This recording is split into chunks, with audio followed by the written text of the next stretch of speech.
Hey folks, Dr. Lava here.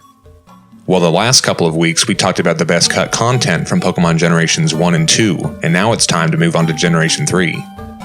The first two generations had a lot of content cut because of a lack of storage space on a Game Boy cartridge. But even with the series upgrading to the Game Boy Advance, cartridge limitations still managed to get in the way of Game Freak fitting in everything they wanted to include in Generation 3. But it wasn't just cut content that Pokemon fans around the world missed out on. There were also a lot of scrapped ideas and quite a bit of content that was only available in Japan. So in no particular order, let's dig into the top 5 scrapped ideas, chunks of cut content, and only in Japan content that we never got a chance to play in Pokemon Ruby, Sapphire, and Emerald. Unlike the first two generations, there hasn't been a huge list of scrap monsters from Generation 3 that's been made public for us all to obsess over, but there are 7 or 8 monsters worth mentioning. In 2012, when the annual Game On Expo was held in Brazil, Ruby and Sapphire concept art from early 2002 was shown off that revealed scrap designs for several Gen 3 Pokemon, including these 2 beta forms of Torchic, one possessing long bunny ears and the other being half concealed inside an egg. There was also art for this early Trico design, where he looks more like an actual gecko than how his appearance turned out in the release versions. There was also Beta Groudon, who's got an extra pair of spikes on his torso, different head and tail designs, and is lacking the Weather Trio's distinctive body pattern. And finally, there was art for this unnamed Pokemon that fans have since named Latican, who was ultimately split into 2 separate Pokemon, Latias and Blaziken. In a 2007 issue of Nintendo Power, the game's director Junichi Masuda explained that a Sea Slug Pokemon, who could only be Shellos or Gastrodon, but probably both, were meant to be in Ruby and Sapphire, but had to be pushed back to Diamond and Pearl. I say probably both because Diamond and Pearl's internal data actually includes these unused back sprites for Shellos and Gastrodon that were most likely their leftover Gen 3 beta designs, which show subtle but noticeable differences compared to the forms that they took in the release versions. And this last one's not quite as solid, but it is still worth mentioning.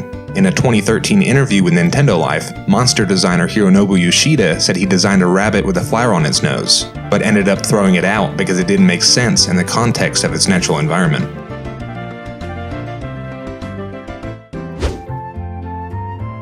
Generation 3's Hoenn region is home to 4 hidden islands, all of which require special event tickets in order to visit, with one of those tickets only made available in Japan. For the most part, event tickets could only be obtained by physically attending Nintendo special events, usually held at very specific locations like the Pokémon Center in Tokyo or New York City. Bringing the special event Aurora ticket to the SS title would allow you to sail to Birth Island, the only place in Generation 3 where you could see the legendary Pokémon Deoxys. The Eon Ticket would take you to Southern Island, where you could find one of the 2 legendary dragons, either Latios or Latias. And the Mystic Ticket brought you to Naval Rock, a large multi-story cave with a Ho-Oh on top and a Lugia at the bottom. But the old Sea Map could only be acquired at special events in Japan, and was never made available internationally. With the old Sea Map in hand, the SS title would sail you to Faraway Island, an untouched islet that doesn't contain any wild Pokemon, just trees and grass that made up a large labyrinth, which ultimately led you to an encounter with a level 30 Mew. Outside of Japan, Faraway Island could only be seen with cheats and glitches. And nowadays, that's probably the only way you're going to get to visit any of these 4 islands.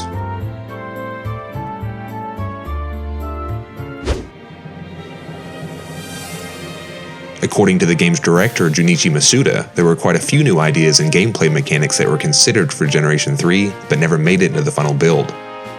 In a 2003 interview, he explained that the limitations of the Game Boy Advance cartridge got in the way of their desire to give each Pokemon several unique sounds that they could make depending on their mood, using Pikachu's well-known vocal range and wide range of emotions as an example. And on his blog in 2004, Masuda detailed several limitations of the classic Pokemon formula that were re-examined, like the ability to carry more than 6 Pokemon at a time, and Pokemon being able to retain more than 4 moves at once. But in the end, the developers decided to leave those particular limitations in place. What's more, the internal data of the release versions reveal that 2-on-2 wild Pokemon battles got as far as actually being programmed into the games.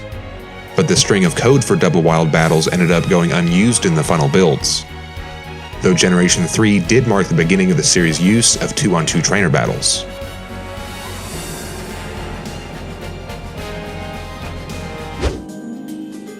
In our episode on Gold and Silver, we talked about an island of snow that was cut from Generation 2. Well, it appears that Generation 3 lost a snow environment of its own. The game's internal data includes this unfinished and unused weather effect for snow, as well as 11 battles against an entire trainer class that was cut from the games, Snowboarders, who specialize in Ice-type Pokémon. Just a handful of Snowboarders were in Generation 2 and its DS remakes, but after being cut from Ruby and Sapphire, they never returned to the series ever again.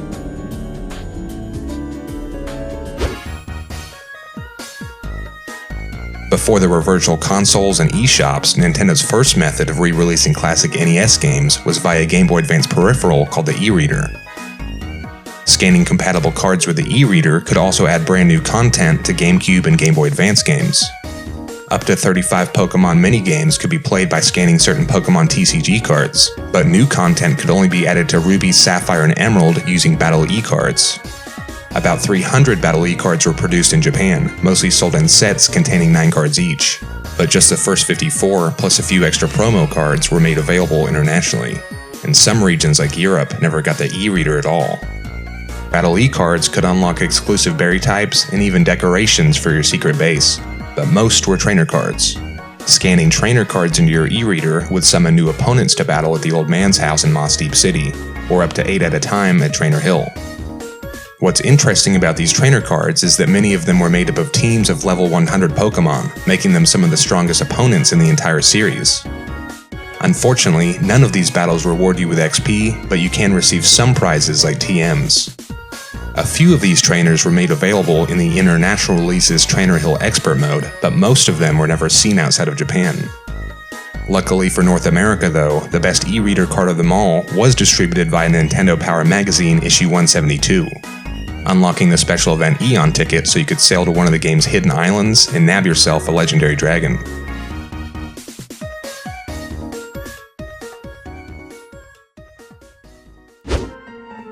Okay, before we wrap up, there are a couple more things worth mentioning.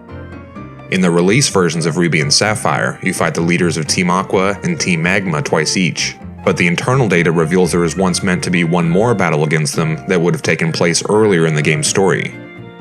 And a cancelled series of special events called Wonder Spots, in combination with Emerald version's Altering Cave, is another interesting scrapped concept.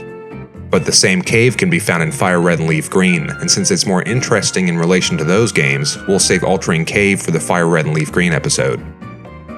But like always, this is a best of list, so those last two were just going to get this week's honorable mentions. Okay, there are more Pokémon episodes coming up, so subscribe if you don't want to miss out on that, and check out our past videos for more Nintendo Cut content. If there are any corrections that need to be made, I'll put them in this video's description, along with all my sources, including the fan art shown earlier. Okay, thanks for watching. See you next time.